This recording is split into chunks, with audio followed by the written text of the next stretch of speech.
to the breakdown of pyruvate to give carbon dioxide, water and energy? Explain and elaborate with examples. Let's use a simple diagram to make the relationship easier to see. चलो, पहले big picture set करते हैं।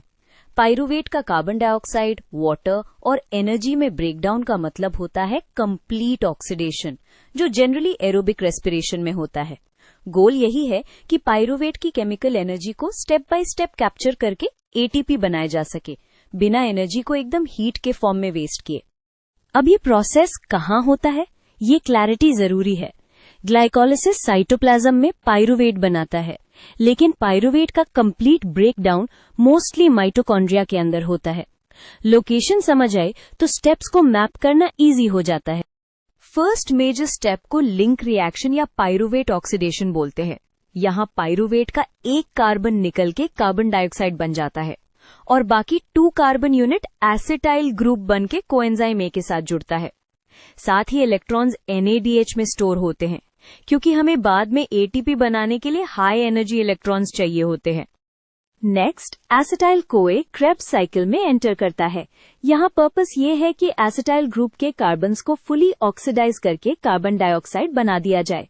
Direct ATP कम बनता है, लेकिन major win ये है कि बहुत सारे NADH और FADH2 बनते हैं, जो एनर्जी को टेम्परेरीली कैरी करते हैं। अब इम्पोर्टेंट क्वेश्चन, वाटर कहाँ बनता है? Water actually electron transport chain में बनता है। NAD और FADH2 इलेक्ट्रॉन्स डोनेट करते हैं, इलेक्ट्रॉन्स चेन से पास होते हुए प्रोटॉन ग्रेडियंट बनाते हैं और ऑक्सीजन फाइनल इलेक्ट्रॉन एक्सेप्टर होता है। ऑक्सीजन इलेक्ट्रॉन्स और हाइड्रोजन आयंस को कंबाइन करके वाटर बनाता है और इसी ग्रेडियंट से एटीपी सिंथेज ATP बनाता है।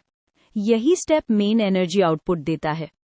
अब इसको ओवरऑल समरी इक्वेशन से कनेक्ट करते हैं ताकि CO2, वाटर और एनर्जी एक साथ क्लियरली दिख जाए। नोटिस करो, कार्बन डाइऑक्साइड कार्बन एटम्स के ऑक्सीडेशन से आता है और वाटर ऑक्सीजन के फाइनल एक्सेप्टर बनने से। एनर्जी का मेजर पार्ट एटीपी में स्टोर होता है, प्लस कुछ हीट के फॉर्म में भी निकलता है। यही पार्ट शो करता है फाइनल प्रोडक्ट्स, कार्बन डाइऑक्साइड और वाटर। अब एग्जाम्पल से कॉन्सेप्ट सॉलिड हो जाता है। एग्जाम्पल 1, जब आप नॉर्मल ऑक्सीजन के साथ ब्रिस्क वॉक या स्टेडी जॉगिंग करते हो, मसल सेल्स पाइरुवेट को माइटोकॉन्ड्रिया में ले जाके कंप्लीट ऑक्सीडेशन करते हैं, तो कार्बन डाइऑक्साइड आप एक्सहेल करते हो और वाटर बॉडी में फॉर्म होता है। Example 2, heart muscle almost always aerobic mode में ही रहता है, इसलिए पाइरुवेट का कंप्लीट ब्रेकडाउन वेरी कॉमन है। एक कॉन्ट्रास्ट एग्जाम्पल भी हेल्पफुल होता है ताकि कंफ्यूजन ना हो। अगर ऑक्सीजन लो हो, जैसे इंटेंस स्प्रिंट के टाइम, पाइरुवेट कंप्लीट ऑक्सीडेशन में नहीं जा पाता, तब सेल्स फर्मेंटेशन रूट यूज करती हैं, जैसे लैक्टिक एसिड फॉर्मेशन इन मसल्स। इस केस में CO2 और वाटर वाला कंप्लीट एंड पॉइंट नहीं मिलता है और एटीपी यील्ड भी काफी कम होता है। सो ऑक्सीजन अवेलेबिलिटी यहाँ की डिसीजन मेकर है। Last, quick recap.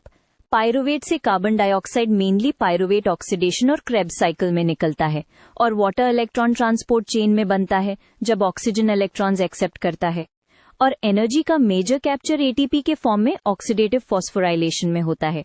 अगर आप ये 3 बकेट्स याद रखोगे, CO2 from carbon removal, H2O from oxygen, ATP from proton gradient, पूरी स्टोरी क्लीन हो जाती है।